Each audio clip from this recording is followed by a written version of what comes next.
Hello and welcome back to Trial of the Seven Kingdoms, and we have now moved into the North's territory. And I'm only speaking about myself here because our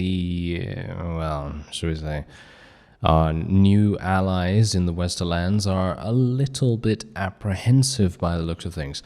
Now, a rather interesting thing has happened. I'm just going to click through a bunch of the conversation here because, well, they really do not like me here, as you can no doubt tell, because obviously we basically backstabbed them and left. But yes, the point is, the veil, hilariously enough, is being shown on this loading screen. But yes, the veil is actually what I wanted to talk about in this small little bit of information that I wanted to provide to you. And the veil has made peace. Yeah, the veil has made peace with the Westerlands, which I thought was extremely interesting. I really did not anticipate them doing that. I thought to myself, there's no way, right? There's no way that they're going to make peace because they're in such a, they're in a pretty strong position. I mean, yes, okay, the Westerlands is definitely much stronger than they are, but in my opinion, just due to the sheer difficulty, at least I think, the Veil's fiefs are going to be very difficult to take. At least I think so, because the architecture, the environment, and all that stuff is going to be very difficult to maneuver around, especially with a large army. And that's exactly what the Westerlands is mostly running around with, so that's the reason why I was a little bit, kind of confused about that. Anyway, we are going to tell our infantry to charge in right here, make sure that we protect our archers as best we can, and I'm going to try and get some thrown weapon skill, as you do, Oh, apparently as you don't, in this case. Of course. Oh, are you serious, sir? There we go. Okay, that's a little bit better. I can't believe I was literally jumping and throwing these thrown weapons. I mean, can you imagine how silly that must look on an actual battlefield? I mean, there's no way that someone's going to actually have done that, right? I mean, now someone's going to comment, oh yes, that's what they used to do in 1890 back in, back in London on Savile Road. Yes, the tailors there, they used to throw javelins at each other all day, but they used to do it in a very unique fashion. They used to jump every single time they unleashed their flurry of, well, numerous javelins. Anyway, enough of that. But yeah, in general, I wholeheartedly assume that someone is going to come up with that and say, oh yes, these particular people used to jump while throwing those javelins. But yeah, anyway, there you go. We actually did survive. We gained a good amount of renown, nice influence as well, and there we go. We finally reached tier 4. Actually, pretty bad timing, to be honest. Pretty bad timing. I'm going to let them go to try and increase our relation with them, of course.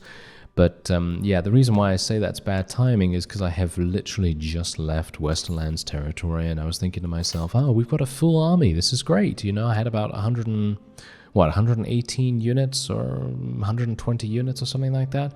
And now we are all the way in the north. It's going to be very difficult for me to go back down there and recruit more units because I do have a much larger army capacity now, as you can quite clearly tell. Yeah, look at that. We've got 147 maximum army size. Kind of makes sense for us to go over there, doesn't it? Okay, you know what? I'm going to do something a little bit cheeky here. I don't think I'm actually going to be able to succeed in a siege. All things considered, I really don't think it's going to be possible, but I am going to... should I try? Ooh. Oh, you're coming out? That's a mistake, sir. That is a huge mistake. Why is he doing this? Is he going on a big adventure, Jojo? Jojen? Anyway, let's go in. I'm kind of confused and a little bit surprised by this guy's action, but I guess if he wants to do that, then I am more than welcoming. I will welcome him with open arms because, well, if he wants to give me a free victory, then who am I to say no to that? It's basically like saying, here is a sack of gold, and someone is giving you a sack of gold pieces, and you think to yourself, Okay, what's the catch? You know? But then he says no catch, and then he just walks away. And then you have your bag of gold, and that's exactly what this is. He's basically giving me a bag of gold right here. Anyway, let's have a look here. Okay, this is really strange. The AI is being very weird today. I'm not entirely sure what they're doing, because now they are basically just running in here. I mean, I know, we have seen in the past that vassals, especially enemy vassals, decide to charge in at random moments, and they basically get themselves killed for nothing. And that has happened quite often. Yes, granted, that does happen, but in general, I would say that that has happened a lot less recently. So that's the reason why I'm kind of thinking to myself, okay, what has happened? Why is he deciding to run in right now? It kind of doesn't make sense, but oh well, never mind. Okay, okay, never mind. Yeah, kind of want to get some... Okay, never mind. Maybe I can... there we go. A little bit of damage. I need to get a headshot, to be honest. I need to get a headshot or a bunch of headshots. Oh, I'm gonna die. Oh no, I'm alive. I am alive. I can't believe it. Okay, that's pretty amazing. Okay, let's just try and get as much damage out as possible. I am really surprised I'm still alive, to be honest. I took so much damage while I was attempting to use my thrown weapons. That is such hilarious... Oh, wait a minute. Oh no. Oh. Okay. Still living. Can you believe it? Oh. Well, never mind. Got chopped. Yes. Got a little bit chopped right there. Oh well, never mind. Okay, so yeah, we did end up losing 12 units, but that really isn't that big a deal. As I said, we're pretty much going to return back to Westerlands territory, I think. We've actually repaired our relation with these guys, which I gotta say, I think is pretty good. I think that's a good idea to do this kind of thing, even though generally you might think, oh, well, this is just a waste of time, because these guys, they're basically a miner house in the north. And yeah, that's true, that is very true. But I think it's important to make sure that maybe, just maybe, in the very rare instance that you might be able to speak to them, because I mean, I don't have diplomacy anymore, so I can't send messengers or anything like that, but let's say that I have the opportunity to speak to them at some point, and I might be able to persuade them to join us. I mean, I obviously have no idea whether that's even possible, to be fair, because I'm thinking to myself, well, I mean, is that predetermined? Is that locked in? I actually have no clue, because obviously this is the first time I'm playing, a total conversion, basically. Well, that's not strictly true. This is the second time.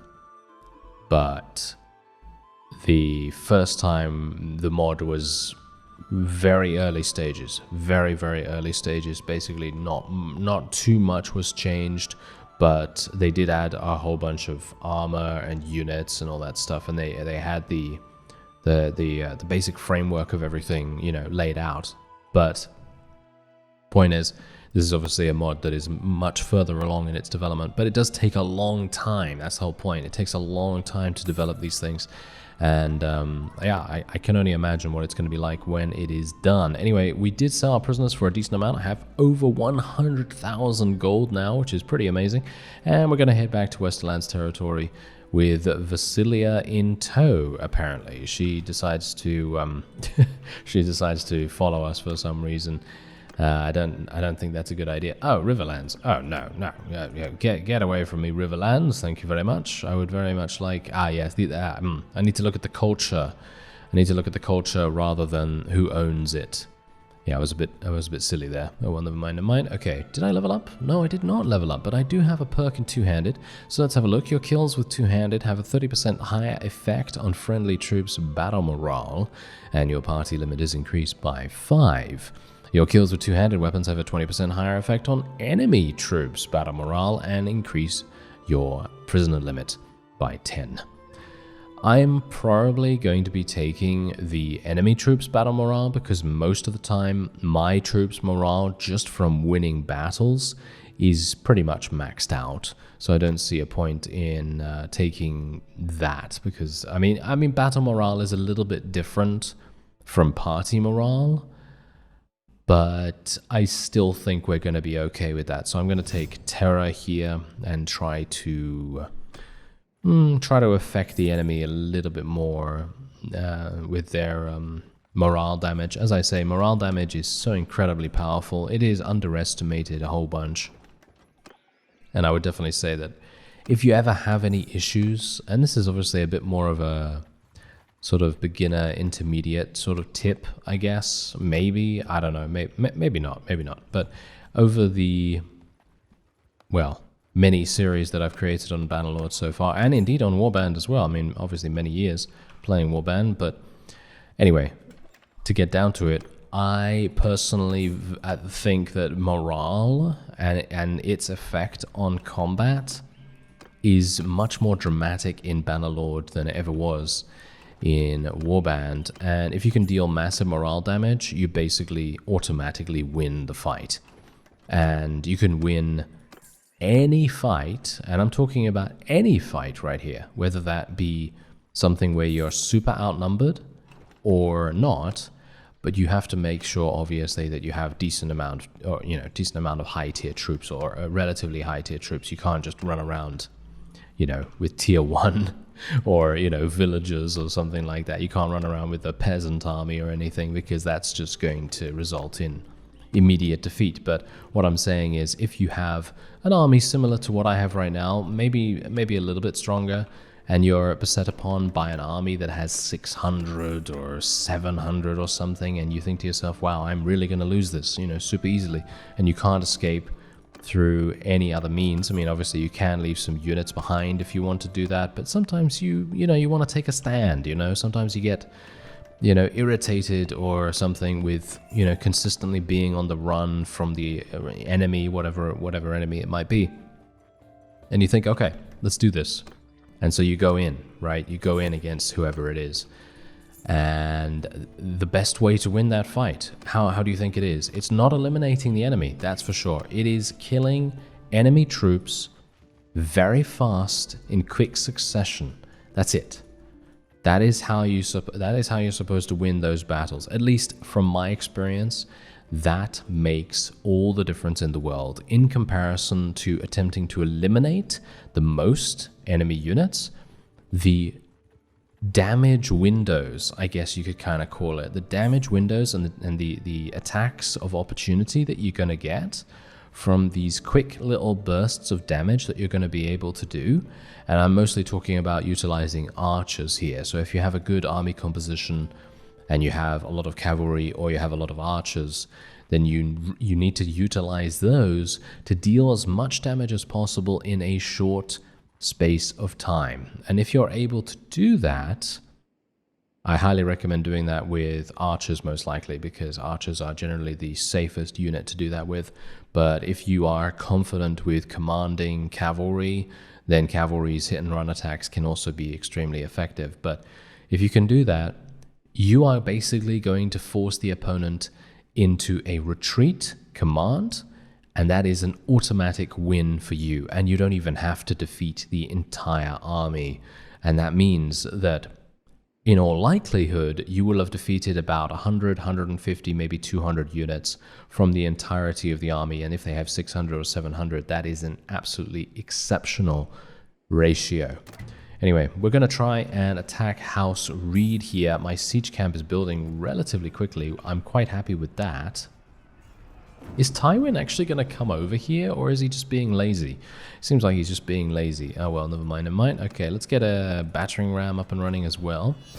And we're actually declaring... Oh, no, never mind. We are not declaring war on anyone, but it is actually Mace Tyrell of the Reach declaring war on the Westerlands. Okay, now that's going to be kind of interesting. You can see here the Reach really doesn't have much, which is actually, I think, pretty cool. I'm liking this quite a bit. You can see here that they have, what 6 towns and 5 castles, and in comparison the Westerlands has 15 towns and 17 castles. That's kind of insane, isn't it? Anyway, the Stormlands and the Vale are giving us money, but we are giving the Riverlands money. I still have no idea why that even happened, but yeah, that's how it transpired, I suppose. And yeah, we'll maybe try to fight the Reach a little bit. I'm a little bit worried about the Reach attacking my fief of Nightsong Castle. That might be really close by to their territory, so I wouldn't be surprised if Nightsong Castle becomes under siege quite soon. But if it does, then that's just how it has to be, and I'm never going to get back there in time. Okay, wait a minute. Okay. Yeah, we're going to have to do something about this. I have to go in here. I will not be able to... Can I? No, highly unlikely. I'm never going to be able to complete the siege tower. So it seems like the battering ram will be the only thing we have to go in here with. And this is going to be very, very difficult. At least I think it's going to be difficult. Maybe it's going to be one of those times where I think it's going to be much harder than it actually is. But... Ooh, this is cool. Did they add a road here? The mod creators might have added a road here. It feels to me like they might have. Oh wow, we are literally just murdering them. Do you see that? The amount of elite bowmen from our side that are doing so much damage. That is crazy. Okay, please don't hit me, sir. I would very much appreciate you not dealing damage to me before I have a chance to get up there and cleave you in two. Yes, indeed. Okay, so I'm just going to get on this ladder so they can't push it down again. And I'm going to try and use my thrown weapons. Maybe I can use them on, well, this archer. Oh, wow, that's never going to... That was probably the most pitiful attempt at a thrown weapon attack that I have ever seen. And let us try never to display that level of ineptitude ever again. Thank you very much. Just went bonk against the wall, and then it was just like, oh yes, okay, perfect. Okay, so we're doing okay so far. It seems like the, oh wow, we're actually already on the battlements? Okay, that's strange. I would not have expected to be already up here with all of my units, to be honest. I mean, yeah, maybe myself, maybe myself being up here would be kind of logical to assume. Because we're kind of used to doing this kind of thing, but my units being up here as well, that's kind of weird, right? Usually they're not particularly good at getting on the battlements, but apparently this time around they're doing okay. Oh, we're murdering. We're murdering a lot of things, and this guy's attempting to murder me with his massive two-handed axe. Oh, well, never mind. Okay, yeah, so we're pretty good by the looks of things. I would like to use my thrown weapons a bit more.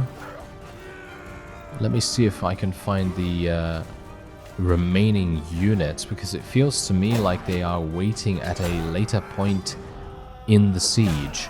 Recruits, I don't know what's going on here, but the recruits of the north look like they are super high tier, but they're actually just recruits, just regular recruits. It's probably because they're wearing cloaks, right? Yeah, it's probably because they're wearing cloaks. That must be it. Is this a unique siege? This feels like a completely new siege to me.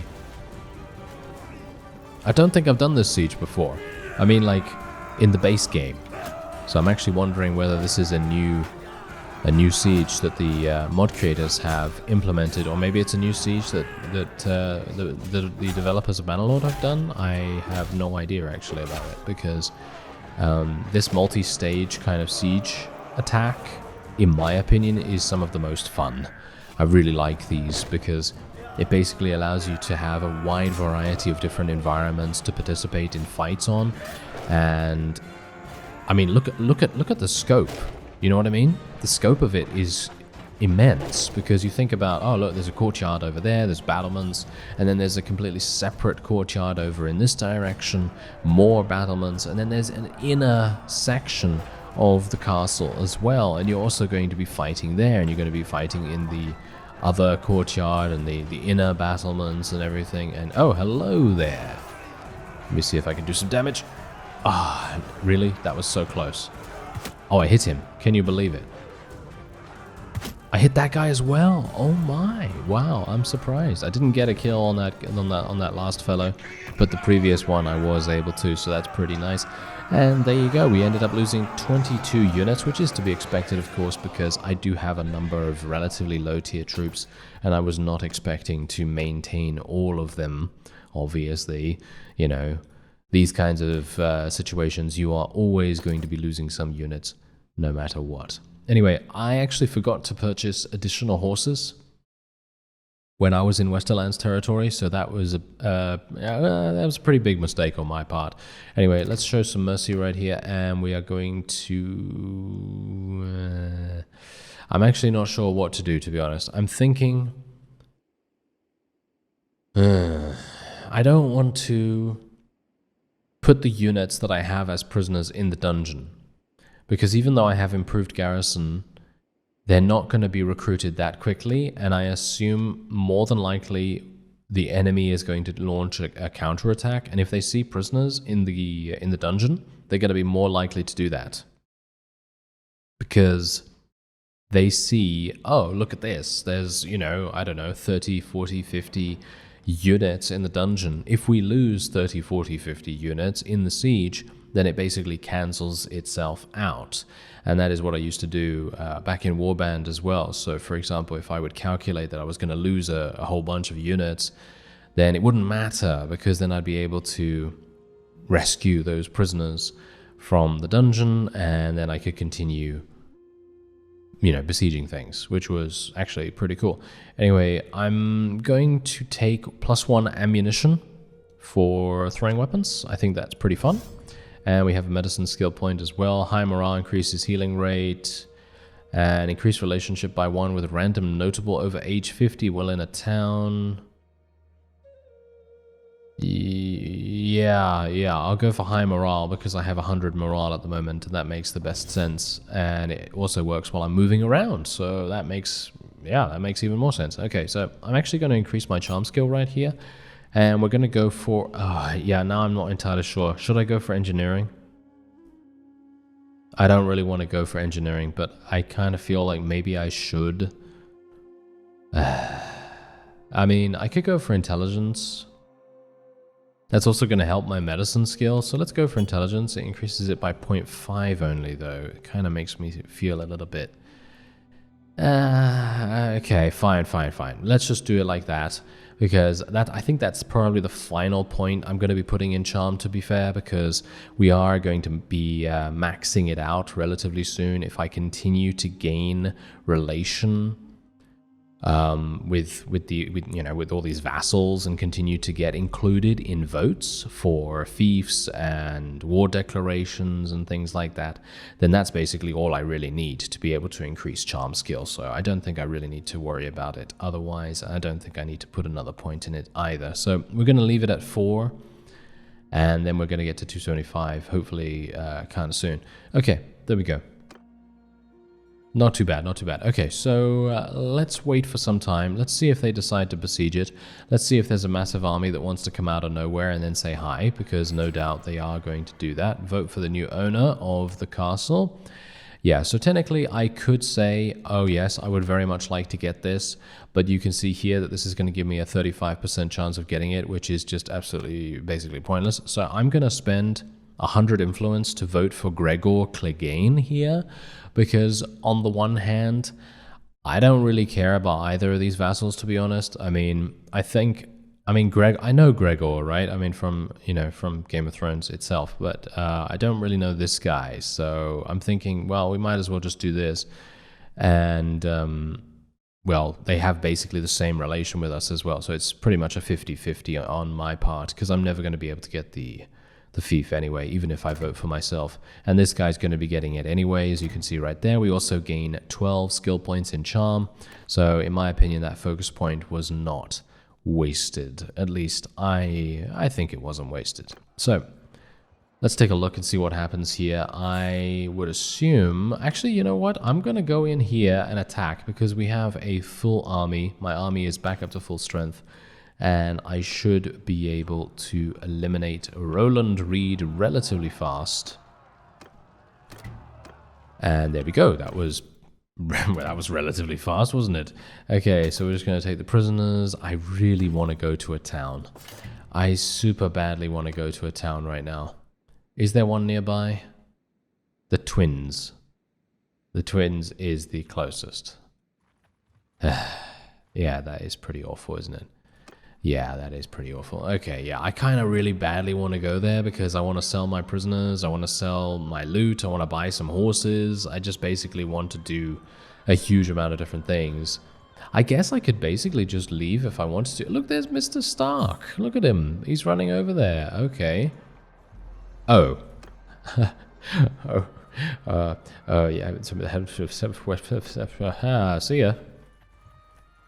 I'm getting out of here. I'm getting out of here. 5,000 combat strength. 5,000. I think that might... Is that the first time we've seen an army that strong? I think so, right?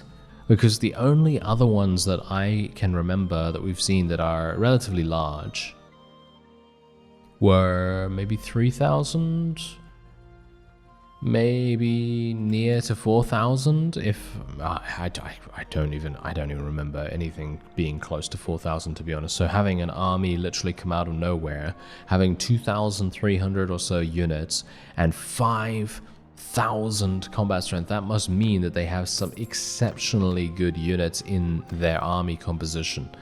And I'm talking about really good.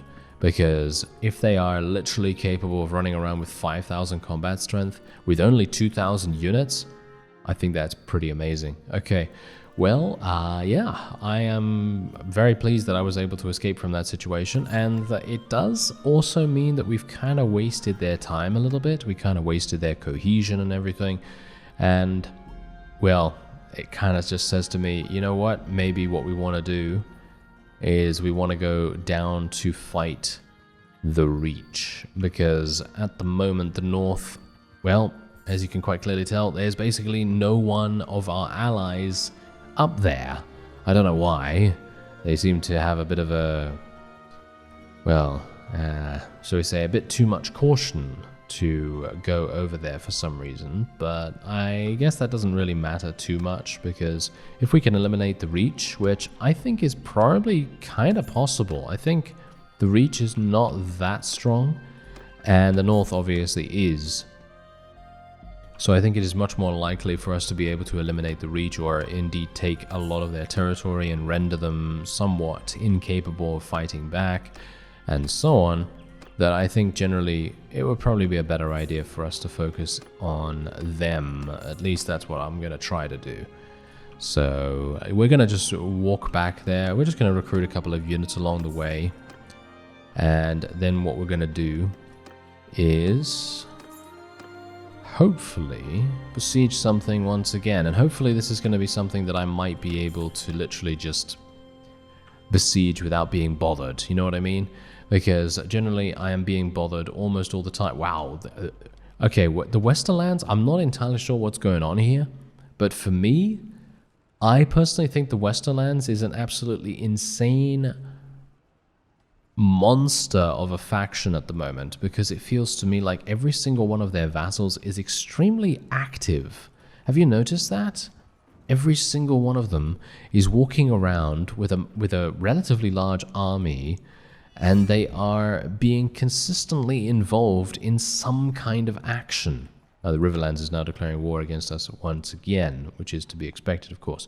But yeah, that's what I mean. They're also kind of smart about things as well. I don't know whether you can see this, but look at this. I don't know whether you've noticed.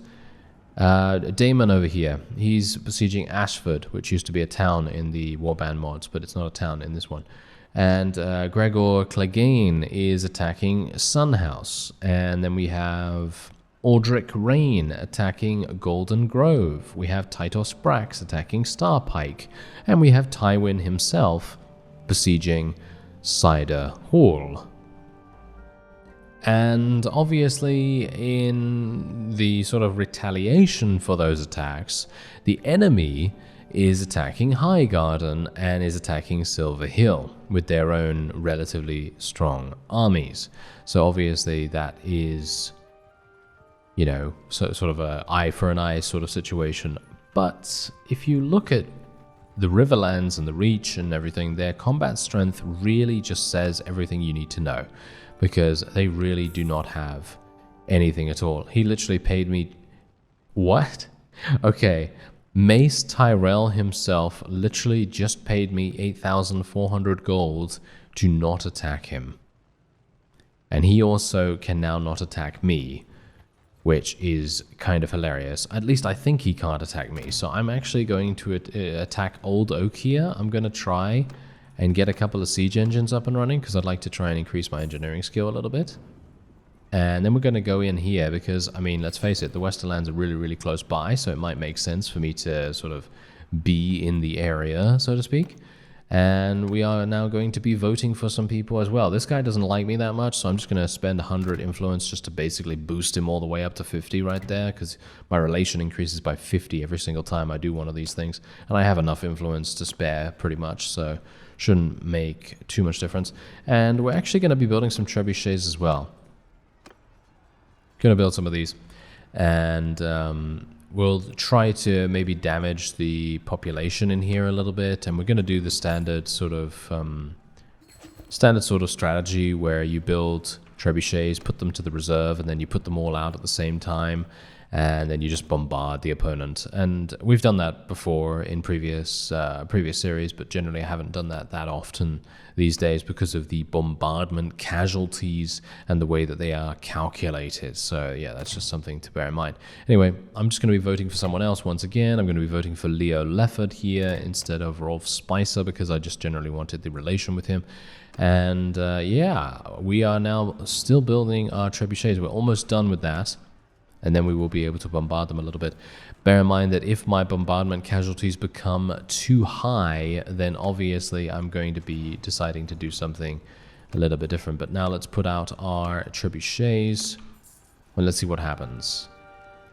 I'm wondering whether they have kept the bombardment casualties along the same lines.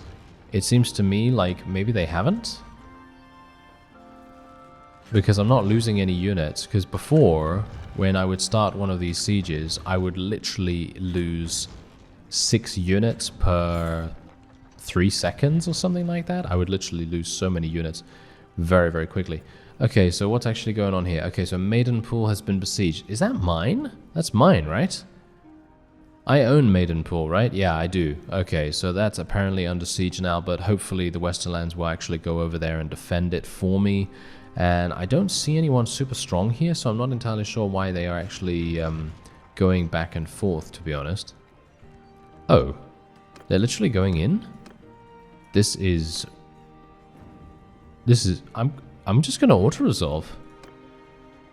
I lost 40 units. Did the... Wait a minute.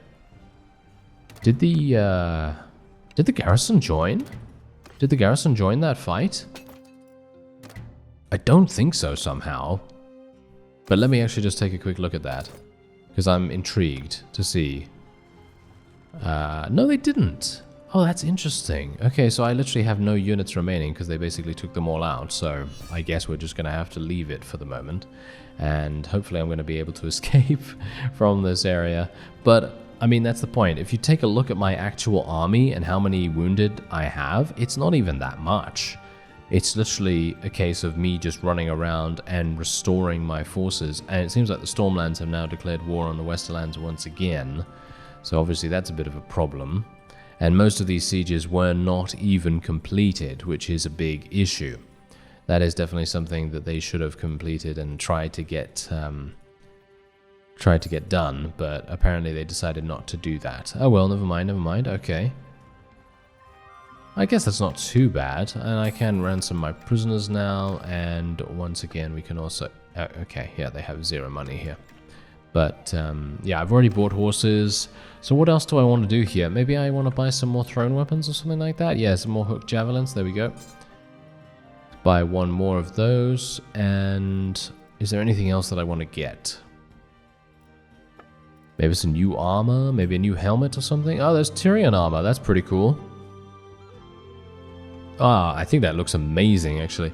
I mean, that looks great in terms of its protection, but obviously, as I've said, we kind of want to stay relatively light on our feet so we can move around really fast, although we're not really moving that fast in general because we are having such a low athletic skill, but yeah. Anyway, I think that's probably going to be it for this episode, and next time I'm going to be attempting to take back Clegane's keep, apparently, because he has lost his own fief. That's kind of weird and a bit funny. Anyway, I thank you very much for watching, and I'll see you next time.